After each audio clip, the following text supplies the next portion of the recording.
সারা পৃথিবী থেকে কৃষ্ণ ভাবনামৃত প্রচার করেছিলেন এবং চৈতন্য মহাপ্রভুর শিক্ষা প্রচার করেছিলেন।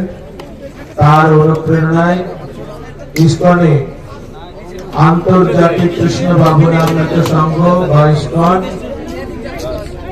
কয়েক বছর পূর্বে এখানে তাদের কার্যকলাপ শুরু করেন।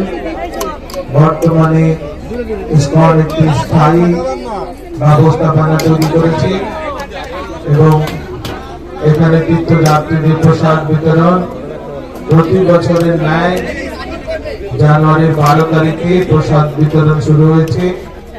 পেট ভরে অন্ন ডাল সবজি আপনারা প্রসাদ পান, আকণ্ঠ প্রসাদ পাবেন।